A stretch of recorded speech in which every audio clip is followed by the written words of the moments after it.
నియోజకవర్గ ప్రజల కోసం పదవులను త్యజించిన ప్రజానేత యనమల. ఆయన రాజకీయ జీవితంలో ఆయన్నే పదవులు వెతుక్కుని వచ్చాయి. యువతకు ప్రాధాన్యం గళం విలిపించి పదవులకు దూరంగా నిలిచిన ఆదర్శప్రాయుడు యనమల రామకృష్ణుడు అన్నారు. మరో మత్స్యకారులు నేత సూరాడ రాంబాబు. ఇది జగమెరిగిన సత్యమన్నారు సూరాడ రాంబాబు.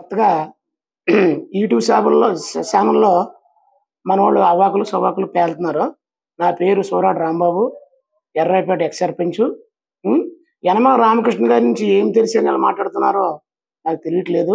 ఆయన 82లో యనమల రామకృష్ణ గారు తెలుగుదేశం పార్టీలో తీసుకెళ్లి చేరి రామారావు దగ్గరికి వెళ్ళిన తర్వాత కూడా ఆయన 6 సార్లు గెలిచారు. ఇక్కడ ఒకే గుర్తు మీద ఒకే నియోజకవర్గంలో 6 సార్లు గెలిచిన ఒకటే వ్యక్తి యనమల రామకృష్ణ గారు. యనమల రామకృష్ణ గారికి ఈ నియోజకవర్గంలో పొట్టు లేదని, ఏదో 3 సార్లు వాడిపోయారని చెప్తున్నారు.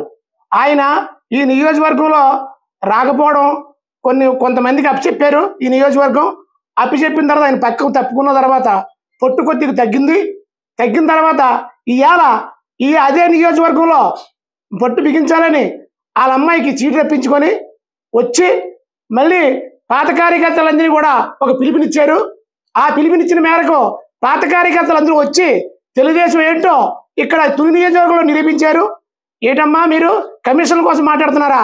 కమిషన్లు ఎప్పుడైనా ఆయన తీసుకున్నారా?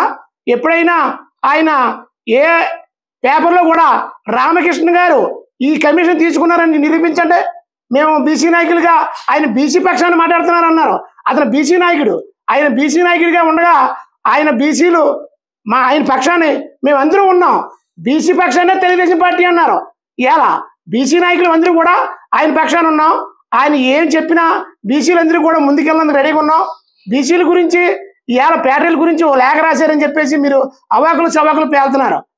బీసీల గురించి ఆయన ముందుకుంటే ఎప్పుడు కూడా బీసీల పక్షానే ఉన్నాడో, బీసీలను ఎప్పుడు కూడా ముందుకు నడిపిస్తున్నాడో, బీసీలందరినీ కూడా ఆయన్ని ఎప్పుడు కూడా దూరపరచుకోలేదు. ఆయన మా గురువు గారు. ఆయన ఎప్పుడు కూడా ఆయన మాట ఎప్పుడు వింటాం, ఆయన ఎన్నంటూ ఉంటాం.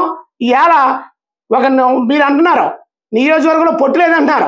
ఆయనకు పొట్టుందో లేదో ఈ నియోజకవర్గం తుని ప్రజలకే తెలుస్తుంది. ఆయన గవర్నర్ పదవి రాలేదు, లేదా రాజ్యసభ ఇవ్వలేదు అని మీరు అంటున్నారు. ఆయన కోరుకుంటే ఆయన ఎప్పుడు పదవి కోరుకోలేదు. పదవే ఆయన దగ్గరికి వచ్చింది. పదవులన్నీ కూడా ఆయన అన్ని కూడా అనుభవించినయే. ఒక చంద్రబాబు నాయుడు వింటారేమో, లోకేష్ గారు వినరేమో అని మాట్లాడారు. అది తప్పు. ఎప్పుడైనా చంద్రబాబు నాయుడు సలహాలు ఇచ్చే ఆయన యనమల రామకృష్ణ గారు. యనమల రామకృష్ణ గారి మేరకే ఈ 2 రాష్ట్రాలు కూడా అప్పుడు సలహాల మేరకే అభివృద్ధి అయింది. అది గమనించవలసిన పని ఉంది కాబట్టి మీరందరూ కూడా ఇది గమనించుకోవాలి. ఎప్పుడు రామకృష్ణ గారు ఎవరిని విమర్శించడం, ఎవరు ఏం చేయడు, ఎవరికి భయపడ్డాయినా. మీరు అనుకుంటారేమో బీసీ నాయకుడిగా ఉండి ఆయన ఇంత ఎదిగాడంటే ఆయన ఎవరికి భయపడ్డు, ఎవరికి తల వంచడం. ఆయన రూటే వేరు. ఆయన ఏమనుకుంటే చేస్తాడు. అది ఏది మంచిది అనుకుంటే అదే చేస్తాడు. ఆయన ఏది చెడ్డ అనుకుంటే ఆయన జోలికి వెళ్ళడం. మా కార్యకర్తలు కూడా క్రమశిక్షణగా నడిపిస్తాడు. తుని నియోజకవర్గంలో కార్యకర్తలు అంటే ఒక తెలుగుదేశానికి మారిపోయారు. ఆయన ఏం చెప్తే అదే పాటిస్తారు. ఎప్పుడు కూడా తెరాయించి మాట్లాడరు. ఎప్పుడు కూడా ఆయన గాడికి వెళ్ళిన తర్వాత ఇలా చేసుకోండి అంటే అలాగే చేస్తాం. అంతే తప్ప కానీ ఇవాళ రామకృష్ణ గారు తుని నియోజకవర్గంలో పొట్టు లేదు, తుని నియోజకవర్గం ఆయనకి ఏమీ పొట్టు లేదన్న మాత్రం తప్పది. నియోజకవర్గంలో ఆయనకు పొట్టుంది. ఆయన ఏమీ నగరంలో ఎప్పుడు కూడా ఆస్తిపురులు, ఎప్పుడు కూడా ఆయన ఎప్పుడు 100 ఎకరాల ఆస్తిపురులు అయినా ఎప్పుడు ఏమీ లేదనుకోకండి. ఆయన ఎప్పుడు కూడా బీసీ నాయకుడు, బీసీ పక్షానే పోరాడతాడు. కాబట్టి మీరందరూ కూడా ఇలాంటి అవాకులు సవాకులు పేలొద్దు.